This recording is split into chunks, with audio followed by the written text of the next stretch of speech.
প্রধানমন্ত্রীর চীন সফরে সই হতে পারে 2 চুক্তি ও 13 সমঝোতা। পরিবেশ সহায়ক হলেই ভারত সফর।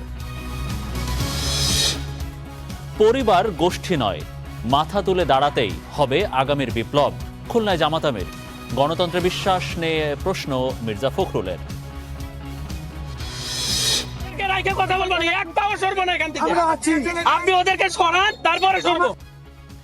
চাঁপাইনবাবগঞ্জে 20 জনকে পুশিং চেষ্টা রুখল বিজিবি। সীমান্তে বেড়া দেওয়ার সিদ্ধান্ত সময় উপযোগী বলছেন বিশ্লেষকরা।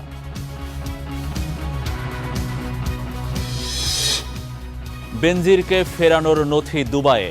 আওয়ামী লীগ নৈরাজ্য করলে ব্যবস্থার হুঁশিয়ারি স্বরাষ্ট্রমন্ত্রীর। মোহাম্মদপুরের সন্ত্রাস নির্মূল শিগগিরই। শীর্ষ সন্ত্রাসী পলাশ হত্যা ইন্টারনেট ব্যবসার বিরোধের জেরে। পরিকল্পনাকারী জিশান দাবি স্বজনদের। মামলা পাঠানো হয়েছে ডিবি পুলিশে।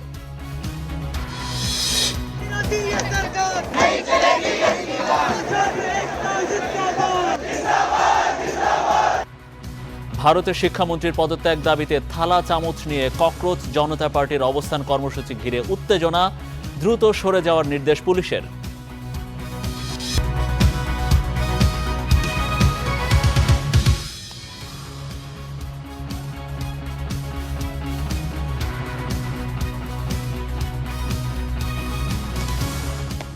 দর্শক, আপনাদের সবাইকে শুভেচ্ছা এবং আমন্ত্রণ স্টার নিউজ প্রাইমে। আপনাদের সঙ্গে আছে আমি মনিরুল ইসলাম। আমাদের শিরোনামগুলো দেখছিলেন এতক্ষণ, এবারে বিস্তারিত খবর জানাবো। প্রধানমন্ত্রী তারেক রহমানের মালয়েশিয়া সফরে গুরুত্ব পাবে মুক্ত বাণিজ্য ও শ্রমবাজার। এছাড়া চীনে শি জিনপিংয়ের সঙ্গে বৈঠক হবে 26 জুন। সকালে মন্ত্রণালয়ে এক সংবাদ সম্মেলনে এসব তথ্য জানান পররাষ্ট্র সচিব আসাদ আলম সিয়াম। তিনি আরও বলেন, সফরে বাংলাদেশ ও চীনের মধ্যে 2টি চুক্তি এবং 13টা সমঝোতা স্মারক সই হবে। সরকার গঠনের পর থেকে কূটনৈতিক মহলে আলোচনায় ছিল প্রধানমন্ত্রীর প্রথম বিদেশ সফর। দিল্লি নাকি বেইজিং, কোন সমীকরণে এগুবে ঢাকা? তবে সেই বিতর্কে না জড়িয়ে প্রথম সফরে তারেক রহমানের গন্তব্য মালয়েশিয়া। দেশটির প্রধানমন্ত্রীর আমন্ত্রণে রোববার 2 দিনের সফরে কুয়ালালামপুরে 27 সদস্যের প্রতিনিধি দলের নেতৃত্ব দেবেন তারেক রহমান। আলোচনায় মুক্ত বাণিজ্য ও শ্রমবাজার সম্প্রসারণের পাশাপাশি গুরুত্ব পাবে আসিয়ানে অন্তর্ভুক্তি ও রোহিঙ্গা প্রত্যাবাসন। 22 জুন পত্র যায় মালয়েশিয়ার প্রধানমন্ত্রীর কার্যালয়ে বাংলাদেশের মাননীয় প্রধানমন্ত্রী ও মালয়েশিয়ার মাননীয় প্রধানমন্ত্রীর মধ্যে একটি একান্ত বৈঠক অনুষ্ঠিত হবে। এর পরপরই উভয় দেশের সরকার প্রধানের নেতৃত্বে উচ্চ পর্যায়ের প্রতিনিধি দলের মধ্যে দ্বিপাক্ষিক বৈঠক অনুষ্ঠিত হবে। 22 জুন সন্ধ্যাতেই মালয়েশিয়া থেকে চীনে পৌঁছাবেন প্রধানমন্ত্রী। চীনের রাষ্ট্রপতি ও প্রধানমন্ত্রীর সঙ্গে বসবেন বৈঠকে। মাননীয় প্রধানমন্ত্রী 22 জুন বিকালে কুয়ালালামপুর থেকে দালিয়ানের উদ্দেশ্যে যাত্রা করে সন্ধ্যায় দালিয়ানে পৌঁছাবেন। সফরে অভিন্ন নদীর ইস্যুতে হবে সবিস্তার আলোচনা। তিস্তা মহাপ্রকল্প পাবে বাড়তি গুরুত্ব। বাজেট সহায়তা নিয়ে সরাসরি কোনো আলোচনায় যাবে না ঢাকা। তবে বৈদেশিক বিনিয়োগ বাড়াতে চীনের বেসরকারি খাতের দিকে নজর রাখবে বাংলাদেশ। 2 চুক্তি আর 13 সমঝোতা স্বাক্ষর সহ মোট 17টি ইনস্ট্রুমেন্ট স্বাক্ষর করবে ঢাকা বেইজিং। চীনের গ্রেট হলে মাননীয় প্রধানমন্ত্রী চীনের মাননীয় প্রধানমন্ত্রী his excellency mister Lee Khiang এর সাথে একটি দ্বিপাক্ষিক বৈঠকে মিলিত হবেন, যেখানে 2 দেশের স্বার্থ সংশ্লিষ্ট সকল বিষয় এবং ভবিষ্যতে এই সম্পর্ক আরো কিভাবে এগিয়ে নেওয়া যায় সে বিষয়ে আরো বিশদ আলোচনা হবে। বৈঠকের পর উভয় দেশের প্রধানমন্ত্রীর উপস্থিতিতে বাংলাদেশ এবং চীনের মধ্যে বেশ কয়েকটি সমঝোতা স্মারক স্বাক্ষরিত হবে। তবে দ্বিপাক্ষিক স্বার্থ রক্ষা করে আরও কিছু সমঝোতা স্মারক স্বাক্ষর করার বিষয়ে আলোচনা অব্যাহত রয়েছে বলে জানিয়েছেন পররাষ্ট্র সচিব। তিস্তাতে আলোচনা হবেই বলে আমি ধারণা করি। আমরা তো দুর্ঘোষের প্রসঙ্গ, সেছাড়া অন্যান্য নদী ব্যবস্থাপনা বা। Jumman Sadiq, javelin, star news, Dhaka. দর্শক, প্রধানমন্ত্রীর এই যে মালয়েশিয়া এবং চীন সফর, সেই খবর সংগ্রহে ইতিমধ্যে মালয়েশিয়া পৌঁছেছেন আমাদের বিশেষ প্রতিনিধি জাকারিয়া আহমেদ। আমরা সরাসরি তার কাছে একটু যেতে চাই। জাকারিয়া, এই যে প্রধানমন্ত্রীর সফর, সেই সফর ঘিরে সেই দেশের প্রস্তুতি এবং আমাদের বাংলাদেশ থেকেও কারা কারা তার সফর সঙ্গী হতে পারেন এবং আরও কি কি বিস্তারিত তথ্য আছে আপনার কাছে?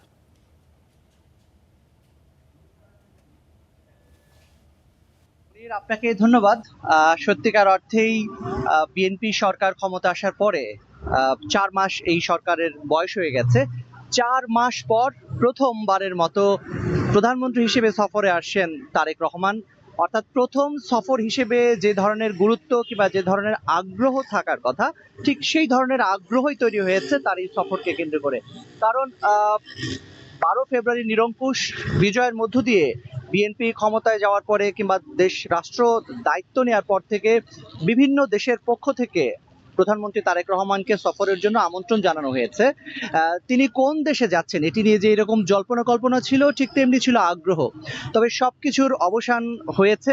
আমরা যেটি জানতে পেরেছি কিংবা সেটি জানার পরে তার খবর সংগ্রহ করার জন্যই এসেছি। আমরা মালয়েশিয়াতে তার প্রথম সফর, এই সফর ঘিরে বাংলাদেশ তো বটেই, মালয়েশিয়াতে যারা রয়েছেন তাদের ভিতরেই যে উৎসাহ প্রত্যাশা রয়েছে সেটি বলা যায় যে একেবারেই উচ্চতর পর্যায়ে রয়েছে। কারণ 1978 সালে বর্তমান প্রধানমন্ত্রীর বাবা শহীদ রাষ্ট্রপতি জিয়াউর রহমানের হাত ধরে যে শ্রম বাজার শুরু হয়েছিল মালয়েশিয়াতে, সেটি 5 বার বন্ধ হয়ে গেছে নানান কারণে। সবচেয়ে 2024 সালে বাংলাদেশের সবচেয়ে বড় যে কয়েকটি শ্রম বাজার রয়েছে তার একটি হচ্ছে মালয়েশিয়া। সেই মালয়েশিয়ার শ্রম বাজার বন্ধ রয়েছে, সেটি সহ দ্বিপাক্ষিক বাণিজ্য, দ্বিপাক্ষিক সম্পর্ক, সেই বিষয়গুলো জোরদার করার জন্য যে সংকটগুলো রয়েছে সেটি সমাধান করার জন্য প্রধানমন্ত্রীর এই সফর ঘিরে যে উৎসাহ উদ্দীপনা তৈরি হয়েছে সেটি আমরা মালয়েশিয়ার রাস্তায় দেখেছি। আমরা যখন সকালে কুয়ালালামপুর এয়ারপোর্ট থেকে বের হলাম তখনই আমরা দেখলাম যে এখানকার রাস্তাঘাটেও বাংলাদেশের পতাকা ওড়ানো হয়েছে। অর্থাৎ বাংলাদেশের প্রধানমন্ত্রী সফরে আসবেন তার সেই সম্মানে বাংলাদেশের পতাকা এখানে টানানো হয়েছে। পাশাপাশি আমরা বাংলাদেশ হাই কমিশনের যারা রয়েছেন এখানে এবং যারা বাংলাদেশের প্রবাসী রয়েছেন মালয়েশিয়াতে, তাদের অনেকের সঙ্গে আমাদের কথা হয়েছে। তারা যেটি বলেছেন যে প্রধানমন্ত্রীর এই সফর তাদেরকে আগ্রহী করেছে, আশান্বিত করেছে। যে সংকট রয়েছে সেই সংকটগুলো দূরীভূত হবে, সেই সংকটগুলো সমাধান হবে, সেটিই তারা মনে করছেন। পাশাপাশি জানিয়ে রাখি, প্রধানমন্ত্রী আগামী 21 তারিখ অর্থাৎ আগামীকালকে বাংলাদেশ সময় দুপুরে তিনি ঢাকা ত্যাগ করবেন এবং মালয়েশিয়াতে সন্ধ্যার সময় তিনি এখানে পৌঁছাবেন এবং পরবর্তীতে আমরা যেটি জানতে পেরেছি মালয়েশিয়ার প্রধানমন্ত্রীর সঙ্গে তিনি দ্বিপাক্ষিক বৈঠকে অংশ নেবেন, সেটি রুদ্ধদ্বার বৈঠক। এবং পরবর্তীতে তার সঙ্গে বাংলাদেশ থেকে উচ্চ পর্যায়ের প্রতিনিধি দল আসছে, বিশেষ করে পররাষ্ট্র মন্ত্রণালয় এবং বৈদেশিক প্রবাসী কল্যাণ মন্ত্রণালয়ে যারা রয়েছেন তারা আসবেন। এবং আমরা যেটি জানতে পেরেছি, যেটি আমাদেরকে প্রধানমন্ত্রীর দপ্তর থেকেও জানানো হয়েছে, এখানে 3টি সমঝোতা স্মারক এবং একটি নোট এখানে বিনিময় হতে পারে এবং পরবর্তীতে দুই দেশের প্রধানমন্ত্রী সংবাদ সম্মেলন করবেন, সেটি আমাদেরকে জানানো হয়েছে। এবং আগামী পরশুদিন অর্থাৎ রবিবার তার একটি ব্যস্ততম দিন কাটবে এবং সেই ব্যস্ততম দিন শেষে মালয়েশিয়ার সময় 3টার সময় তিনি চীনের উদ্দেশ্যে রওনা দেবেন। অর্থাৎ প্রধানমন্ত্রী হিসেবে প্রথমবারের মতো তিনি মালয়েশিয়া আসছেন এবং মালয়েশিয়ার পরে তিনি চীনে যাবেন। অবশ্যই তারেক রহমানের জন্য নিশ্চয়ই এটা ঐতিহাসিক সফর, লম্বা সফরের সবকিছু আপনার মাধ্যমে জানবো। অনেক ধন্যবাদ। জাকারিয়া আহমেদ জানাচ্ছিলেন মালয়েশিয়া থেকে। যাচ্ছি পরের খবরে। কারো উপর নির্ভর করে নয়, জাতীয় স্বার্থ বিবেচনায় নিয়ে পরিচালিত হবে দেশের পররাষ্ট্রনীতি, এমন মন্তব্য করেছেন প্রধানমন্ত্রী পররাষ্ট্র উপদেষ্টা হুমায়ুন কবির। তিনি জানিয়েছেন সহায়ক পরিবেশে ভারত সফর করবেন প্রধানমন্ত্রী। অন্যদিকে বিমান প্রতিমন্ত্রী বলেছেন জাপানের সহযোগিতায় শাহজালাল আন্তর্জাতিক বিমানবন্দরের 3rd টার্মিনাল 16 ডিসেম্বরের মধ্যে উদ্বোধন করতে চায় সরকার। শনিবার সাপ্তাহিক ছুটির দিন হলেও চীন সফরের আগে দুপুর থেকে পররাষ্ট্র মন্ত্রণালয়ে একের পর এক গুরুত্বপূর্ণ কূটনৈতিক বৈঠকে বসেন পররাষ্ট্র উপদেষ্টা ডক্টর খলিলুর রহমান। মার্কিন যুক্তরাষ্ট্র, যুক্তরাজ্য, জাপান ও সুইডেনের রাষ্ট্রদূতের সঙ্গে পৃথক দ্বিপাক্ষিক আলোচনায় উঠে আসে বিনিয়োগ ও উন্নয়ন সহযোগিতা। বৈঠক শেষে গণমাধ্যমের মুখোমুখি হন যুক্তরাষ্ট্রের রাষ্ট্রদূত। বিষয় ছাপিয়ে উঠে আসে ফুটবল বিশ্বকাপ প্রসঙ্গ, আসে যুক্তরাষ্ট্রকে সমর্থনের আহ্বান। Last night, the United States won a resounding victory over Australia in the World Cup, moving on to the next round. So I was here to encourage the foreign minister and all Bangladeshis to support the United States in the World Cup going forward. এমন মন্তব্যকে কূটনৈতিক বৈঠকের বাইরে ব্যক্তিগত মন্তব্যে উল্লেখ করে পররাষ্ট্র উপদেষ্টা বলেন, বাংলাদেশের পররাষ্ট্রনীতি জাতীয় স্বার্থ ও ভারসাম্যপূর্ণ সম্পর্কের ভিত্তিতে পরিচালিত হচ্ছে। আমাদের relations all I will say যে এই মুহূর্তে Bangladesh has the best foreign policy balanced relations across the board with all our bilateral partners. এদিকে আগামী 16ই ডিসেম্বরের মধ্যে শাহজালাল বিমানবন্দরে থার্ড টার্মিনাল প্রকল্প উদ্বোধন করতে চায় সরকার। তারা একটা কন্ট্রাক্ট সাইনিং এর জন্য পেপারস আমাদের সাবমিট করবে, যেটা ডেট হলো লাস্ট ডেট হলো 19 জুলাই।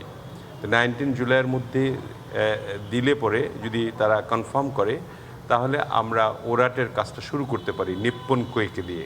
নিপ্পন কোয়ে আমাদের ক্যাবের সঙ্গে আছে, তারা ওরা শুরু করতে চায়, provided they want to get the guarantee of Sumitomo যে they are going to sign contract on time. এ লক্ষ্যে চুক্তি স্বাক্ষরের জন্য প্রয়োজনীয় দাপ্তরিক কাগজপত্র আগামী 16 জুলাইয়ের মধ্যে টোকিও পাঠানো হবে বলে জানিয়েছেন ঢাকায় নিযুক্ত জাপানের রাষ্ট্রদূত। শাহানুর ইসলাম, স্টার নিউজ, ঢাকা।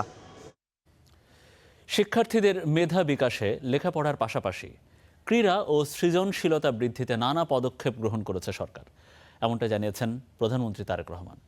শনিবার বিকেলে রাজধানীর বাংলাদেশ আর্মি স্টেডিয়ামে প্রাথমিক বিদ্যালয় গোল্ড কাপ ফুটবল টুর্নামেন্টের চূড়ান্ত পর্বের খেলা ও পুরস্কার বিতরণী অনুষ্ঠানে দেয়া বক্তব্যে একথা বলেন প্রধানমন্ত্রী।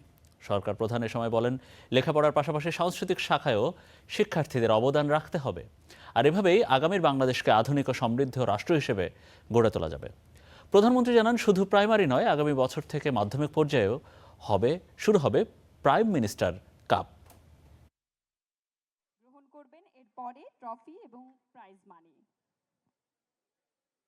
আমার সামনে উপস্থিত সকল ছোট বন্ধুরা, এবং শুধু প্রাইমারি স্কুল না, এই একই গেমস আমরা সেকেন্ডারিতেও শুরু করব, এবং ইনশাল্লাহ এই বছর সেকেন্ডারি থেকে এবং আগামী বছর প্রাইমারি থেকে আমরা প্রাইম মিনিস্টার্স কাপ ইন্ট্রোডিউস করব।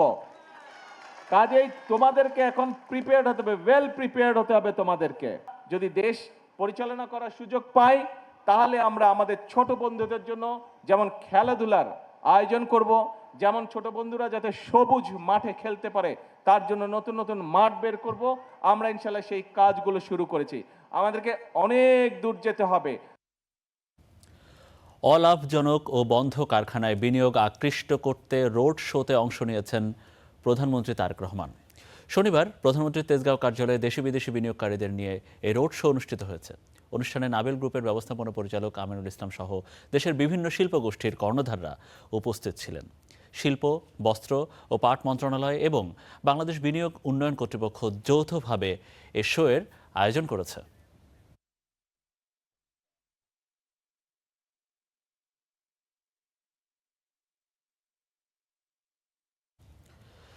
গণভোটের রায় বাস্তবায়ন না হলে কঠোর আন্দোলনের হুঁশিয়ারি দিয়েছেন 11 দলীয় জোটের নেতারা।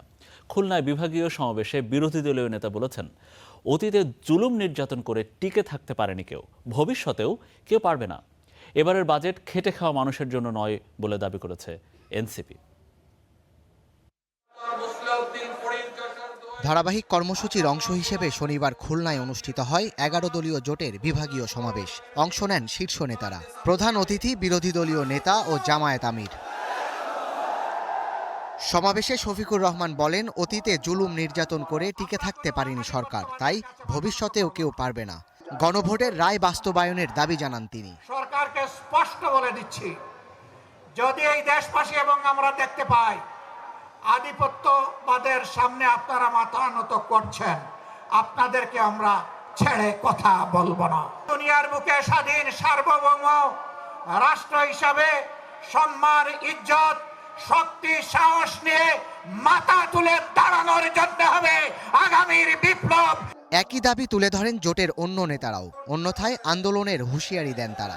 আপনারা গণভোটে হাকে জয়যুক্ত করেছেন, কিন্তু ম্যানেজ ভোটের মাধ্যমে যারা রাষ্ট্রীয় ক্ষমতা দখল করেছে তারা জুলাইয়ের শহীদের রক্তের সাথে বেইমানি করে জুলাই সনদকে মানতে চায় না। গণভোটের আলোকে জুলাই সনদ বাস্তবায়ন করতে হবে।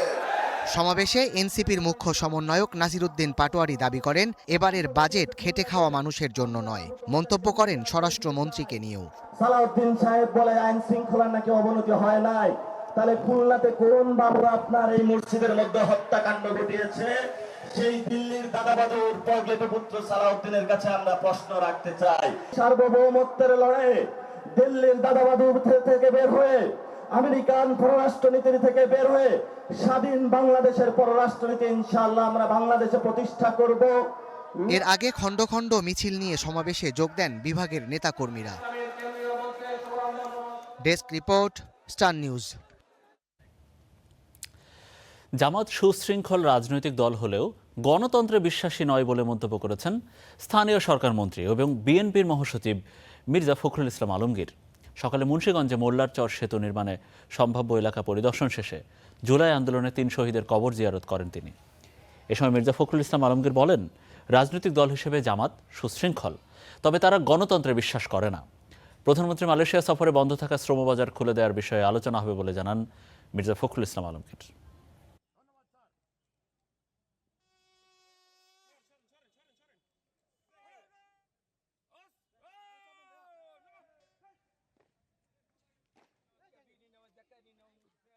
আমরাই একমাত্র দল যারা গণতন্ত্রের জন্য গত 50 বছর ধরে আমরা লড়াই করে আসছি, সংগ্রাম করেছি, প্রতিদিন প্রতি মুহূর্তে আমরা লড়াই করেছি। জামাতে ইসলাম তো আপনার একটা রেজিমেন্টেড পলিটিক্যাল পার্টি, তারা তো গণতন্ত্রে বিশ্বাস করে না। পুশিন ঘিরে চাঁপাইনবাবগঞ্জ সীমান্তে বিজিবি বিএসএফ উত্তেজনা দেখা দিয়েছে। পরে 20 জনকে ফিরিয়ে নিয়েছে ভারতীয় সীমান্তরক্ষী বাহিনী। চৌকা সীমান্ত দিয়ে নারী পুরুষ সহ 20 জনকে ঠেলে পাঠানোর চেষ্টা করা হয়, আর তাতে বাধা দেয় বর্ডার গার্ড বাংলাদেশ, সাথে ছিল এলাকাবাসী। এ নিয়ে বিজিবি বিএসএফ দেখা যায় উত্তেজনা, শূন্যরেখায় আটকা পড়ে 20 জন। পরে বিজিবি বিএসএফ দফায় দফায় পতাকা বৈঠক অনুষ্ঠিত হয়। 6 ঘন্টা পর শনিবার দুপুরে সবাইকে ফিরিয়ে নিতে বাধ্য হয় বিএসএফ। এর আগে বিভিন্ন সীমান্তেও পুশিনের চেষ্টা চালিয়েছে বিএসএফ। সীমান্ত সুরক্ষায় সতর্ক অবস্থানে আছে বিজিবি, জোরদার আছে টহল।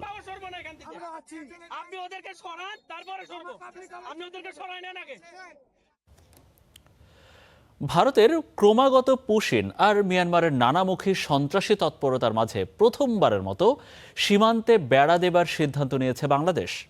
সরকারের এমন সিদ্ধান্তকে ঐতিহাসিক এবং সময় উপযোগী বলছেন সাবেক কূটনীতিক ও নিরাপত্তা বিশ্লেষকরা। তারা বলছেন, 2 প্রতিবেশীর চোখ রাঙানির শক্ত জবাব দিতে হবে বেড়া নির্মাণ। ভৌগোলিকভাবে বাংলাদেশের 3 পাশে ভারত, এক অংশে মিয়ানমার। স্বাধীনতার পর থেকে বিভিন্ন ইস্যুতে সীমান্তে দেখা দেয় উত্তেজনা। তবে পশ্চিমবঙ্গে নতুন সরকার আসার পর থেকেই সীমান্ত উত্তেজনার পারদ যেন নামছেই না। প্রতিদিনই চলছে পুশিনের চেষ্টা, অন্যদিকে মিয়ানমার লিপ্ত মাদক আর মানব পাচার সহ সন্ত্রাসী কর্মকাণ্ডে। সব মিলিয়ে সীমান্তে 2 প্রতিবেশীর একের পর এক বিতর্কিত কর্মকাণ্ডে বিব্রত বাংলাদেশ। প্রতিবেশীদের এমন বিরূপ আচরণে ক্ষুব্ধ বাংলাদেশ এবার সীমান্তে কাঁটাতারের বেড়া নির্মাণের সিদ্ধান্ত নিয়েছে। এরই মধ্যে বাংলাদেশের সাথে নিজেদের 93% সীমান্ত কাঁটাতারে সুরক্ষিত করেছে ভারত। তবে স্বাধীনতার 55 বছরেও নিজেদের সীমানায় বাংলাদেশ কোনো কাঁটাতারের বেড়া দেয়নি। সমস্ত মানুষ মিলিয়ে আমরা আর তাই সীমান্ত সুরক্ষায় সরকারের সিদ্ধান্তকে যুগান্তকারী বলছেন এই নিরাপত্তা বিশ্লেষক।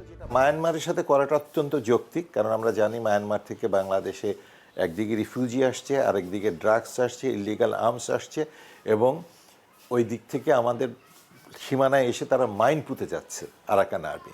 তো সেটা প্রতিরক্ষার জন্য যদি সেখানে কাঁটাতারের বেড়া দেওয়া হয়, এটাকে ওয়েলকাম জানাতে হবে অবশ্যই। তবে সীমান্ত নিরাপত্তায় কাঁটাতারের বেড়াকেই একমাত্র সমাধান মনে করেন না এই কূটনীতিক বিশ্লেষক। শুধু কাঁটাতারের বেড়া নির্মাণ করে এই যে সমস্যাগুলো যেগুলোর কথা আমরা আলোচনা করছি, এই সমস্যাগুলোর সম্পূর্ণ সমাধান সম্ভব হবে না। এটাকে একটু স্ট্র্যাটেজিক্যালি দেখতে হবে আমাদের।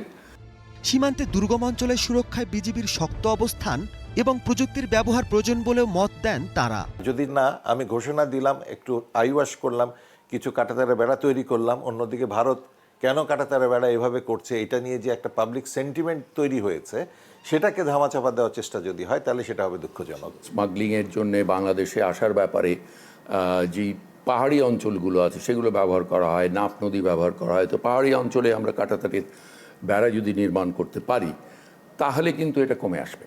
এবং কাঁটাতারের বেড়া নির্মাণের আগে সেই সীমান্ত বরাবর সড়ক তৈরি করা হয়। সড়ক তৈরি করা হলে সেই সড়কে বিজিবির মুভমেন্ট কিন্তু স্মুথ হবে।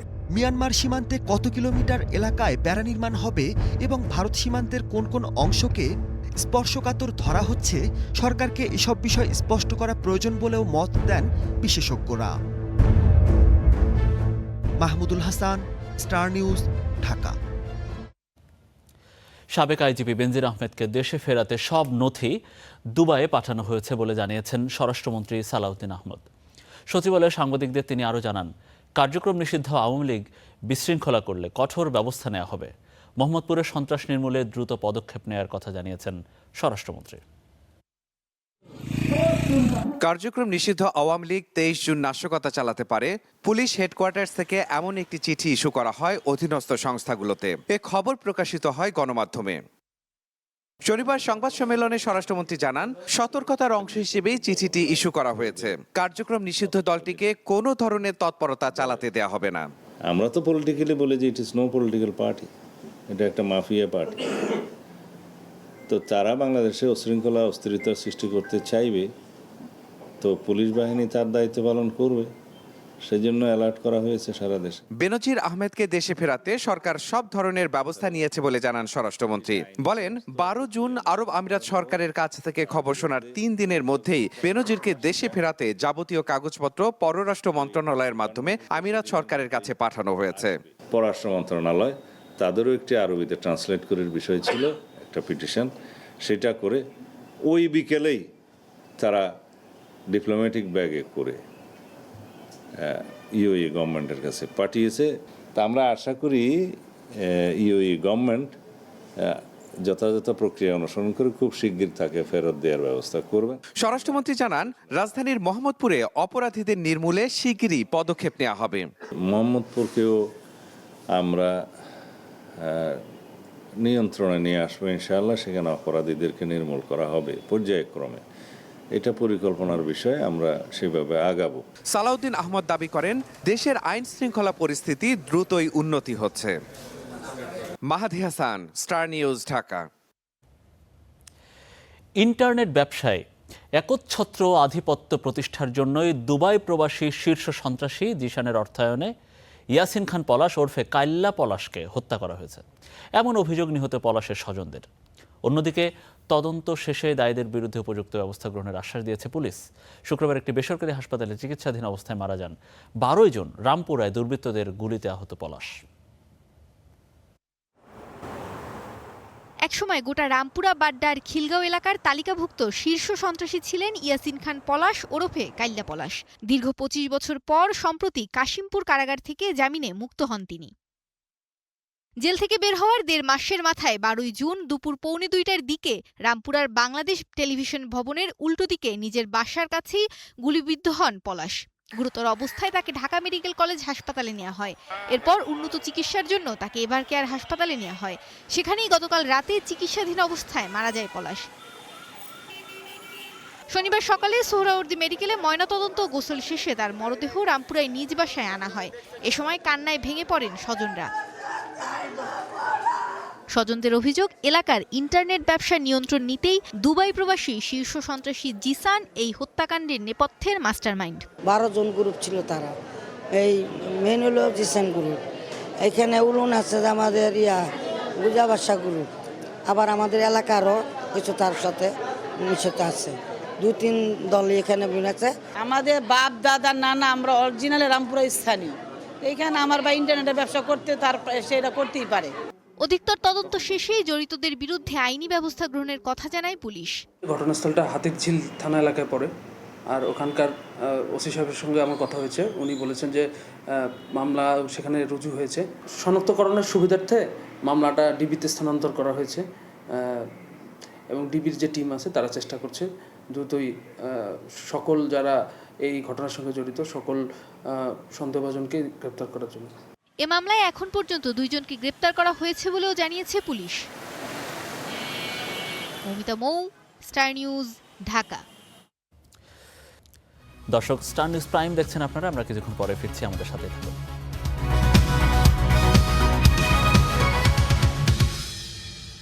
দর্শক, আরো একবার স্বাগত, আপনারা দেখছেন স্টার নিউজ প্রাইম। সুপ্রিম কোর্টের এজলাসে সাংবাদিক প্রবেশে নিষেধাজ্ঞা প্রত্যাহারে প্রধান বিচারপতিকে অনুরোধ করা হবে বলে জানিয়েছেন অ্যাটর্নি জেনারেল। একই অনুষ্ঠানে চিফ প্রসিকিউটর বলেছেন, ট্রাইব্যুনালের মামলার চাপ সামলাতে প্রসিকিউটরের সংখ্যা বাড়ানোর কথা ভাবছে রাষ্ট্রপক্ষ। দুপুরে রাজধানীতে একটি অনুষ্ঠানে তারা এসব কথা বলেন। Supreme court reporters forum SRF এর বার্ষিক সাধারণ সভা অনুষ্ঠিত হয় রাজধানীর ঢাকা ক্লাবে। উপস্থিত ছিলেন ফোরামের সদস্য ছাড়াও আইনঙ্গনের বিশিষ্টজনরা। এ সময় ট্রাইব্যুনালে চলমান মামলার সংখ্যা তুলে ধরে রাষ্ট্রপক্ষের সক্ষমতা বাড়ানোর পক্ষে মত দেন চিফ প্রসিকিউটর। সতর্ক থাকতে বলেন কোনো মামলা যেন হয়রানির কারণ না হয়। প্রায় 30টির মতো মামলা 2টি ট্রাইব্যুনাল বিচার কার্য করছে।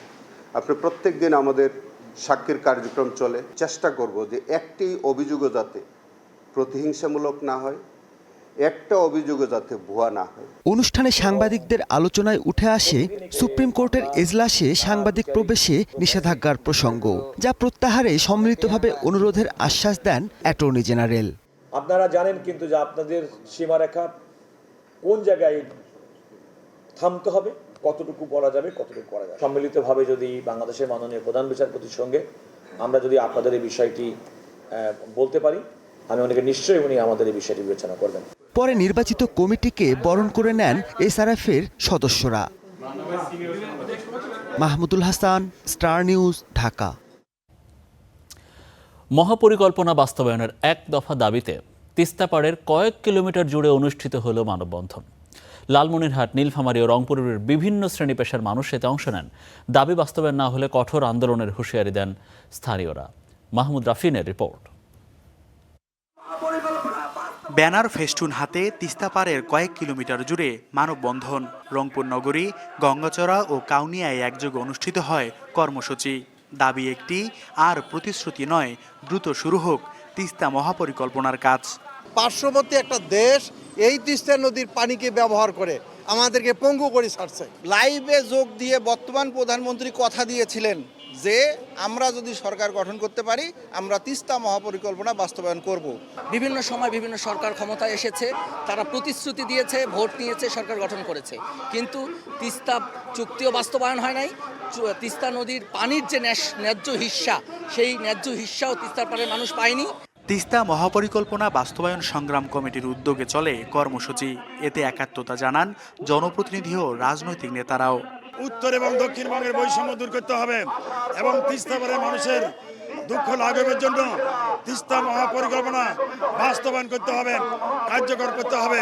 তিস্তা পাড়ের জনগণের জন্য আপনি অতি দ্রুত বাস্তবায়ন করার জন্য সঠিক পরিকল্পনা নিন। আর বৈষম্যর চোখ দেখতে চাই না, আর আমরা বৈষম্যতে সামিল হতে চাই না, আর আমরা ধোকায় পড়তে চাই না।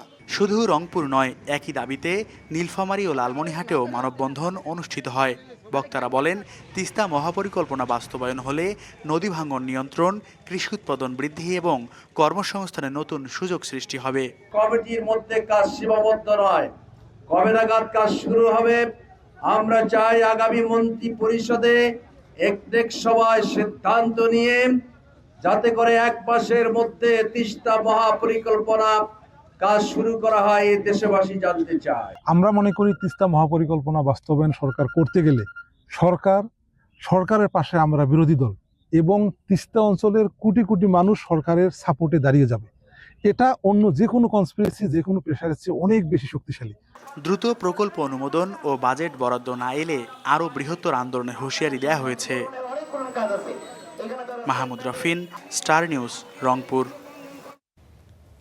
মিয়ানমারের সঙ্গে আলোচনা, আন্তর্জাতিক মহলের চাপ, নানা সংস্থার উদ্যোগেও আলোর মুখ দেখেনি রোহিঙ্গা প্রত্যাবাসনের প্রক্রিয়া। 9 বছর ধরে 15 লাখের বেশি শরণার্থীর ভার বইছে বাংলাদেশ। প্রতিনিয়ত রোহিঙ্গা বাড়লেও কমেছে দাতা সংস্থার সহায়তা। চাপ বেড়েছে স্থানীয় জনগোষ্ঠীর উপর। মহিবুল্লাহ মুহিবের তথ্য ও সাদেক হোসেন খোকার ছবি নিয়ে প্রতিবেদন। 2017 সালের আগস্ট, স্রোতের মতো লাখ লাখ রোহিঙ্গা প্রবেশ করে বাংলাদেশে। মিয়ানমারের সহিংস হামলার শিকার শরণার্থীদের মানবিক বিবেচনায় আশ্রয় দেয় তৎকালীন সরকার। পরের বছর 15 নভেম্বর রোহিঙ্গা প্রত্যাবাসনের প্রথম সময়সীমা ঠিক করা হলেও কেটে গেছে দীর্ঘ সময়। আন্তর্জাতিক বহুমাত্রিক উদ্যোগের পরও একজন রোহিঙ্গাকেও মিয়ানমারে ফেরত পাঠানো যায়নি। উল্টো পূর্ববর্তীদের সূত্র ধরে নতুন নতুন রোহিঙ্গা ঢুকছে দেশে। দেখভালে প্রতিনিয়ত খরচ বাড়লেও আন্তর্জাতিক সহায়তা বৃদ্ধির বদলে উল্টো কমেছে। হ্যাঁ বুঝি দে দেনে ফারি দেয় 9 বছর পর্যন্ত খেলা দেনে ফারি রে আরা কেমন নিরাপত্তা কি ওরা আরা কেন দেশত ফেরক যাবারই আনসাই 10 লক্ষ রোহিঙ্গা থেকে এখন বেড়ে 15-16 লক্ষ রোহিঙ্গা বর্তমানে এখানে টেকনাফে বসবাস করছে। এভাবে যদি চলতে থাকে বছরের পর বছর, তাহলে রোহিঙ্গার বোঝা আরও বাড়বে। চরম অর্থ সংকটের কথা স্বীকার করে শরণার্থী কমিশনার বলছেন, দ্রুত প্রত্যাবাসন প্রক্রিয়া শুরুর লক্ষ্যে কাজ করছে সরকার। রাখাইন অঞ্চলে যে যুদ্ধ পরিস্থিতি, সেটি প্রত্যাবাসনের অনুকূল নয়। সেজন্যে আমরা মিয়ানমার সরকারকে অনুরোধ করব তারা যাতে তাদের অভ্যন্তরীণ পরিস্থিতির উন্নতি সাধন করে। আর প্রত্যাবাসনের এই ব্যর্থতা আন্তর্জাতিক মহলের উপর চাপাচ্ছেন এই রোহিঙ্গা নেতা। আজাফুরা ইন্টারন্যাশনাল কমিউনিটি বাংলাদেশ লিজি যে দূর গড়াবরে দুজে কোলাবোরেট গুরিয়ার গথ্য বলি রোহিঙ্গা এতদিনে নির্দেশ যাইতই। অর্থ সংকট আর প্রত্যাবাসনের দীর্ঘসূত্রতায় ক্যাম্প সংশ্লিষ্ট এলাকায় বাড়ছে অপরাধ, যা অভ্যন্তরীণ নিরাপত্তায় হুমকি তৈরি করছে। এ বিষয়ে আন্তর্জাতিক আদালতের রায় বাস্তবায়ন এবং দ্রুত প্রত্যাবাসন শুরুর জন্য কূটনৈতিক উদ্যোগের বিকল্প নেই বলেও মত সংশ্লিষ্টদের। Desk report, star news. Bangladesh Myanmar সীমান্তের নাফ নদীর জেলেরা জড়িয়ে পড়ছে মাদক পাচারে। 10 থেকে 15,000 টাকার বিনিময়ে মাছ ধরা ট্রলারে দেশে ঢুকছে ইয়াবা। বৈরী আবহাওয়া, গভীর সমুদ্রপথ ব্যবহার করছে পাচারকারীরা। গেল 2 বছরে 300 কোটি টাকার ইয়াবা সহ বিপুল পরিমাণ মাদক জব্দ করেছে কোস্টগার্ড। আরও জানাচ্ছেন নিবিড় সাহা।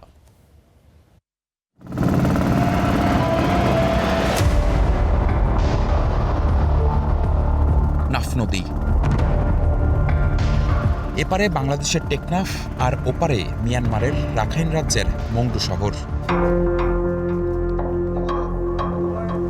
এ পথ ধরেই দেশে ঢুকছে ইয়াবার বড় বড় চালান, যা টেকনাফ থেকে ছড়িয়ে যাচ্ছে সারা দেশে। গেল কয়েক মাস ধরে এ পথে টহল জোরদার করেছে কোস্টগার্ড।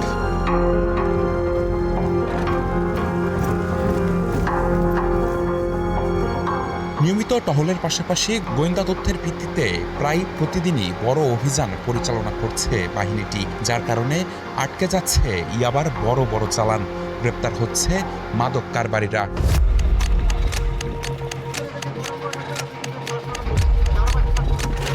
পাচারকারীরা কৌশল পাল্টেছেন, প্রলোভন দেখিয়ে জেলেদের ব্যবহার করছেন ইয়াবা কারবারিরা। লোভে পড়ে এসব মাদক পাচারে জড়িয়ে পড়ছেন জেলেরাও। জানালেন মাত্র 10 থেকে 15,000 টাকার বিনিময়ে মিয়ানমার থেকে ইয়াবার চালান নিয়ে দেশে ঢুকছেন তারা।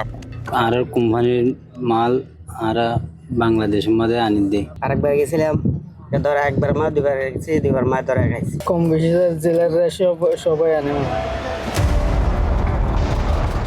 কোস্টগার্ড বলছে গেল 2 বছরে প্রায় 52 লাখ পিস ইয়াবা, প্রায় 1 কেজি ইয়াবা তৈরির সরঞ্জাম, 5 কেজি ক্রিস্টাল মেথ সহ নানান ধরনের মাদক জব্দ করেছেন তারা। আটক করা হয়েছে প্রায় 250 জনকে। কিছু অসাধু চক্র এবং ব্যবসায়ী বিশেষ করে টেকনাফ, সেন্ট মার্টিন, কক্সবাজার উপকূল এবং আশেপাশের চরাঞ্চল ব্যবহার করে ইয়াবা, ক্রিস্টাল মেথ সহ বিভিন্ন ধরনের মাদক দেশে পাচারের চেষ্টা করে থাকে। বৈরী আবহাওয়া, রাত ও গভীর সমুদ্র সীমা ব্যবহার করে ইয়াবা পাচারের চেষ্টা করছে পাচারকারীরা। যেহেতু এখানে আপনার যখন তখন সমুদ্র উত্তাল হতে পারে এবং বিভিন্ন ধরনের প্রাকৃতিক দুর্যোগ হতে পারে, সো এই সকল মোকাবেলার পাশাপাশি অনেক সময় দেখা যায় যে আধুনিক প্রযুক্তির সহায়তা আমাদেরকে নিতে হয়। বাংলাদেশ কোস্টগার্ড কৌশলগত পরিকল্পনা, প্রযুক্তি নির্ভর নজরদারি এবং সমন্বিত অভিযানের মাধ্যমে সমুদ্রপথে মাদক পাচার প্রতিরোধে কার্যকর ভূমিকা পালন করে আসছে। নদী ও সাগর পথে মাদক পাচারের বিরুদ্ধে সতর্ক অবস্থানে বাংলাদেশ কোস্টগার্ড। নিবিড় সাহা, স্টার নিউজ, টেকনাফ, কক্সবাজার। দেশ জুড়ে 24 ঘন্টায় হাম ও উপসর্গ নিয়ে আরও 7 শিশুর মৃত্যু হয়েছে। গত 15 মার্চ থেকে 20 জুন পর্যন্ত হাম উপসর্গ নিয়ে মারা গেছে 677 জন। বৃহস্পতিবার স্বাস্থ্য অধিদপ্তরের হাম বিষয়ক নিয়মিত ব্রিফিংয়ে এসব তথ্য জানানো হয়। বিজ্ঞপ্তিতে আরও বলা হয়, হাম উপসর্গের রোগীর সংখ্যা ছিল গত 24 ঘন্টায় 807, আর নিশ্চিত হাম রোগীর সংখ্যা ছিল 80। গত 15 মার্চ থেকে 20 জুন পর্যন্ত সন্দেহজনক হাম রোগীর সংখ্যা 91,789 এবং নিশ্চিত হাম রোগীর সংখ্যা 10,949।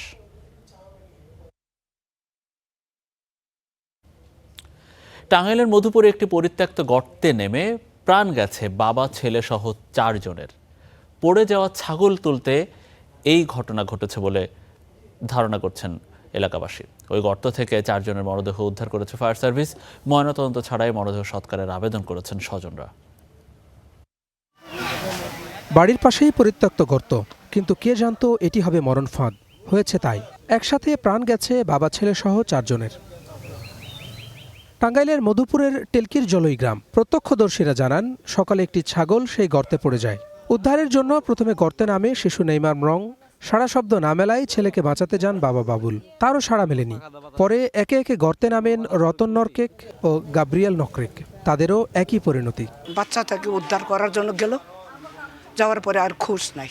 খুবই দুঃখজনক, মর্মান্তিক একবারে দুর্ঘটনা এটা। এরপর স্থানীয়রা চেষ্টা করেন উদ্ধারের, খবর দেওয়া হয় ফায়ার সার্ভিসে। পরে একে একে উদ্ধার হয় 4 জনের মরদেহ মিলেছে ছাগলেরও। হয়তো টাকা পয়সা কিছু হিমশিম এর জন্য বেড়া টেড়া দিতে পারে নাই, মানে টয়লেট ঠিক মতো মেরামত করে নাই। রিং বসানো হয়েছিল, মুখে রিং বসাইয়া তারপর ওই পুরান টিন্ডে ঢাইকা রাখছিল। কিছু বুঝতে পারতেছে না, আমাকে কে দিবে, কে চালাবে সব কিছু। বাবা তো চলে গেছে, বাবা ছাড়া তো আমাদের কেউ নাই। ফায়ার সার্ভিস ও পুলিশের ধারণা, গর্তে বিষাক্ত গ্যাস বা অক্সিজেনের স্বল্পতার কারণে মারা গেছে সবাই। নামার পরে 4 জনকে করতে পারে, পরে ফায়ার সার্ভিস যায়, এই 4 জনের মৃতদেহ উদ্ধার করে।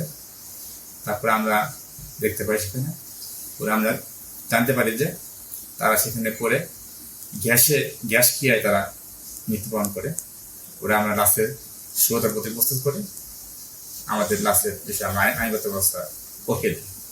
একই গ্রামের 4 জনের মৃত্যুতে এলাকায় নেমেছে শোকের ছায়া। নিহতরা সবাই ক্ষুদ্র নৃগোষ্ঠীর। Desk report, star news. Star news prime দেখছেন আপনারা, আমরা কিছুক্ষণ পরে ফিরছি।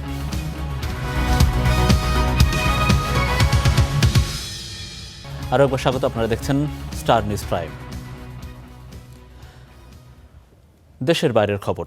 ভারতের কেন্দ্রীয় শিক্ষামন্ত্রী ধর্মেন্দ্র প্রধানের পদত্যাগ দাবিতে উত্তপ্ত নয়াদিল্লির রাজপথ। যন্তর মন্তরে থালা চামচ হাতে ককরোচ জনতা পার্টির অবস্থান কর্মসূচিকে কেন্দ্র করে তৈরি হয়েছে উত্তেজনা। কর্মসূচির নির্ধারিত সময় শেষ হয়, আন্দোলনকারীদের দ্রুত সরে যাওয়ার নির্দেশ দিয়ে মাইকিং করেছে পুলিশ। তবে অনড় অবস্থানে রয়েছেন ককরোচ জনতা পার্টির প্রতিষ্ঠাতা অভিজিৎ দীপকে। বলেন, কেন্দ্রীয় শিক্ষামন্ত্রী পদত্যাগ না করা পর্যন্ত যন্তর মন্ত্র ছাড়বেন না তারা। এতে যন্তর মন্তর ও আশপাশের এলাকায় বহু স্তরীয় ব্যারিকেড বসানো হয়েছে। শহরের গুরুত্বপূর্ণ প্রবেশ পথগুলোতে চলছে তল্লাশি।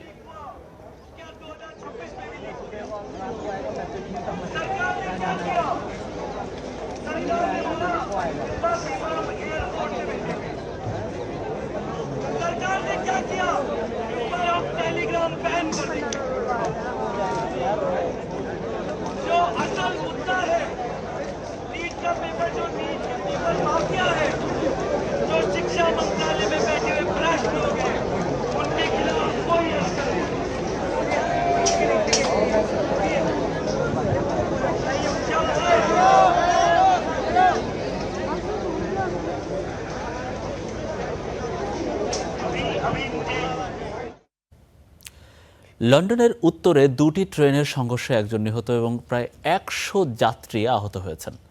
স্থানীয় সময় বিকেলে রাজধানীর প্রায় 100 কিলোমিটার দূরে ইস্ট মিডল্যান্ডস রেলওয়ের 2টি ট্রেন দুর্ঘটনার শিকার হয়। এতে একটি ট্রেনের সামনের অংশ অন্য ট্রেনের পেছনের অংশের সঙ্গে ধাক্কা খায়। ব্রিটিশ ট্রান্সপোর্ট পুলিশ জানিয়েছে, ঘটনাস্থলে একজনের মৃত্যু হয়েছে, 11 জন অত্যন্ত গুরুতরভাবে আহত হয়েছেন।